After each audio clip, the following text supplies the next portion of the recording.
बहुत समय पहले की बात है। एक घने जंगल में एक बलवान शेर रहता था। वह जंगल का राजा था और सभी जानवर उससे डरते थे।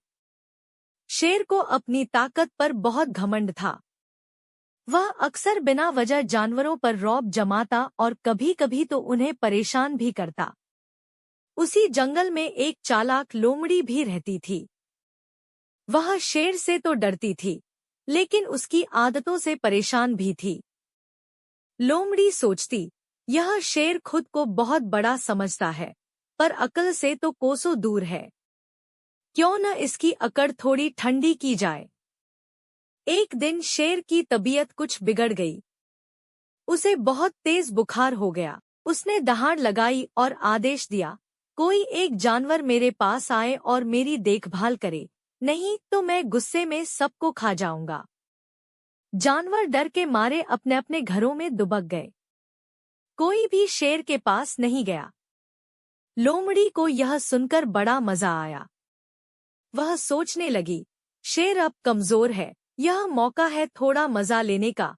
वह झटपट कुछ शहद, नींबू और गर्म पानी लेकर शेर के पास पहुंची। शेर ने कराहते हुए कहा, लोमड़ी, तुम आई हो? अच्छा किया। मेरी हालत बहुत खराब है। लोमड़ी ने सिर हिलाया और कहा, महाराज, आप तो जंगल के राजा हैं। आपको बुखार नहीं, राजकीय ताप आया है।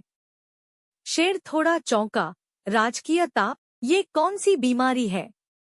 लोमड़ी बोली, यह बीमारी सिर्फ राजाओं को होती है और इसका इलाज भी राजसी होता है। शेर को लगा, ये लोमड़ी तो बड़ी विद्वान है। उसने कहा, तो क्या करना होगा? लोमड़ी मुस्कुराई और बोली, राजसी ताप का इलाज यह है कि राजा को रोज 3 बार मालिश करनी होगी, एक बार हाथी से, एक बार हिरन से और एक बार बंदर से। साथ ही राजा को रोज एक एक फल जंगल के हर कोने से मंगवाना होगा, ताकि स्वास्थ्य लौटे। शेर ने सोचा, वाह, ये तो बढ़िया इलाज है। उसने फौरन आदेश दे दिया, हाथी, हिरन और बंदर मेरी मालिश करेंगे और हर जानवर मुझे फल भेजेगा। लोमड़ी ने धीरे से कहा, महाराज, और एक नियम है, इस दौरान राजा किसी को भी खा नहीं सकता, नहीं तो राजकीय ताप कभी नहीं जाएगा। शेर ने भारी मन से यह भी मान लिया। अब तो पूरे जंगल में हंसी का ठिकाना नहीं रहा। जानवर रोज शेर के लिए फल भेजते, लेकिन साथ ही मजे भी लेते। बंदर जरा ज्यादा ताकत से पीठ दबाता, हाथी धीरे धीरे सूंड से हवा करता और हिरन तो डरते डरते दूर से हाथ लगाता। शेर बेचारा सब सहता रहा। कुछ ही दिनों में उसका घमंड उतर गया।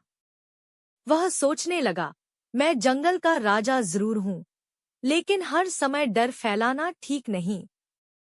सब मिलजुल कर रहें, यही सही है। एक हफ्ते बाद शेर की तबीयत ठीक हो गई। उसने फिर से दहाड़ लगाई, लेकिन इस बार वह दहाड़ डराने के लिए नहीं थी।